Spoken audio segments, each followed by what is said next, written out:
آپ نے MBBS کیا، پھر سول سروسز، اور پھر یہ ایک دوسری لائف ہے. تو سٹارٹ کہاں سے ہوا، کیسے ہوا، پہلے کیا شوق تھے، کیا سوچتے تھے اور آپ کیا سوچتے ہیں؟ جی فرق، پہلے دوبارہ میں آپ کا شکریہ ادا کروں گا کہ آپ نے مجھے دعوت دی اس گفتگو کی. اس بہانے ہم یہ جو تصور ہے مواخات کا، اس کا پرچار کرنے کے قابل ہوں گے. تو میں نے MBBS کیا، پھر سول سروس میں گیا، پھر مائکرو فائنانس، پھر اخوت، ساری چیزیں. تو زندگی کہاں سے شروع ہوتی ہے اور انسان کو کچھ علم نہیں ہوتا کہ میں نے کہاں جانا ہے. کچھ راستے پہلے سے، بلکہ سارے راستے پہلے سے متعین ہوتے ہیں. وہ جو غالب نے کہا نا کہ کعبے کی ہے ہوس، کبھی کوئے بتاں کی ہے، مجھ کو نہیں خبر میری مٹی کہاں کی ہے. تو چھوٹے سے پرائمری اسکول سے ٹوٹے پھوٹے وہاں سے تعلیم کا آغاز ہوتا ہے. پھر میں گورنمنٹ کالج لاہور پہنچتا ہوں. تو گورنمنٹ کالج لاہور ایک خوبصورت درسگاہ ہے، وہاں اقبال کی خوشبو ہے، بڑے بڑے لوگ ہیں، فیض احمد فیض تھے، پطرس بخاری تھے، غلام مصطفیٰ تبسم تھے. اقبال کے استادوں میں پروفیسر آرنلڈ تھے، تو پروفیسر اجمل جو بعد میں وائس چانسلر رہے پنجاب یونیورسٹی کے. تو ان لوگوں کی وہاں پر موجودگی جو ہے نا، اور ان کی کنٹریبیوشنز کے نتیجے میں گورنمنٹ کالج میں بہت دور دور سے بہترین طالب علم اور بہترین استاد. تو وہاں بہت کچھ سیکھنے کو ملا.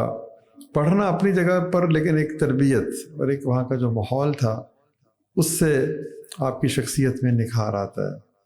تو وہاں سے پھر اگلا قدم کنگ ایڈورڈ میڈیکل کالج، وہاں پر پڑھتے رہے، MBBS کیا. لیکن اسی دوران احساس ہوا کہ انسان کو وہ کام کرنا چاہیے جو اسے سب سے اچھا لگتا ہے، یا وہ کوئی ایسا کام جو وہ بہتر طریقے سے کر سکتا ہو. تو یہ پھر خیال آیا کہ میڈیسن کر تو لی ہے، لیکن شاید میں بہترین طریقے سے جو اس کے تقاضے ہیں وہ پورے نہیں کر سکوں. یہ MBBS مکمل کرنے کے بعد جب عملی طور پر کام شروع کیا، تو بس پھر اس کے بعد میں نے سوچا کہ کوئی اور راستہ ڈھونڈتے ہیں. جیسے میں نے پہلے کہا کہ یہ راستے تو آپ کے کوئی اور متعین کرتا ہے. تو بہرحال جستجو تھی، ایک خواہش تھی کہ اچھا کام کرنا ہے، آگے بڑھنا ہے، کوئی جو انسان جس مقصد کے لیے تخلیق کیا گیا ہے اس مقصد کی تہ تک پہنچنا ہے.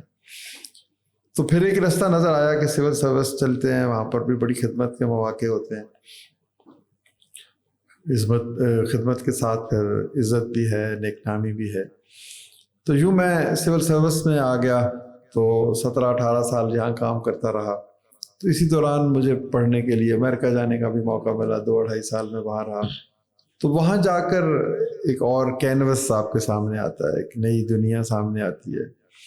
یعنی ایک چھوٹے سے شہر سے جب آپ بڑے شہر آتے ہیں تو اسی وقت زندگی کے معنی کچھ اور ہونے لگتے ہیں.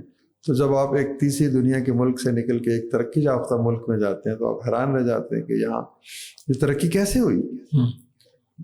اب آپ اور ہم سب اس پہ غور کرتے ہیں نا کہ 200 300 400 سال پہلے امریکہ تو بے نقاب ہی نہیں ہوا تھا، ڈسکور ہی نہیں ہوا تھا. وہاں پر تو جنگل تھے، صحرا تھے، وہاں پر تو دلدلیں تھیں، کوئی تہذیب تو نہیں تھی، ایک مقامی تہذیب تھی. تو وہاں سے پھر اور بہت ساری چیزیں، آئیڈیاز کہ میرا ملک پیچھے کیوں ہے، ہم پیچھے کیوں ہیں، ہم آگے کیوں نہیں جا سکتے. پھر جب ہم اپنی تاریخ پڑھتے ہیں تو یہ علم ہوتا ہے کہ کبھی ہم بھی آگے تھے. تو پوری دنیا میں ہمارے نام کا ڈنکا بجتا تھا، اسلامی تہذیب. تو آج ہم سب سے نیچے ہیں. اور پھر خاص طور پر پاکستان کو دیکھیں تو ترقی کے جتنے بھی اشاریے ہیں، انڈیکیٹرز جنہیں کہتے ہیں، کہ ہم سب سے نیچے ہیں. 2 کروڑ بچہ اسکول سے باہر ہے. پھر 30-40% لوگ خط افلاس سے نیچے ہیں.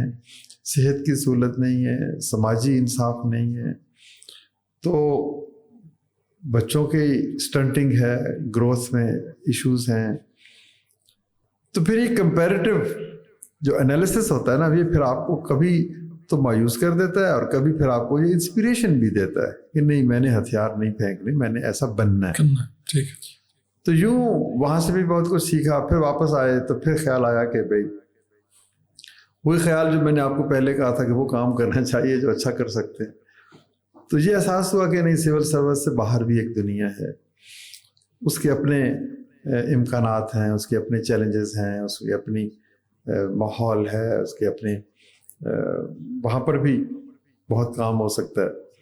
تو یوں میں نے پھر ایک دفعہ اپنے اندر جھانکنے کی کوشش کی کہ میں کون سا اچھا کام کر سکتا ہوں، حکومت میں رہتے ہوئے یا حکومت سے باہر. ٹھیک ہے. تو پھر یہ آواز آئی کہ نہیں، حکومت سے باہر آزادی ہے، انوویشن ہے، کریٹیوٹی ہے، آؤٹ آف باکس ہے. آپ غلام نہیں ہیں وہی جو ضابطے اور قاعدے قوانین جو رجسٹر 200 سال پرانے بنے ہوئے ہیں.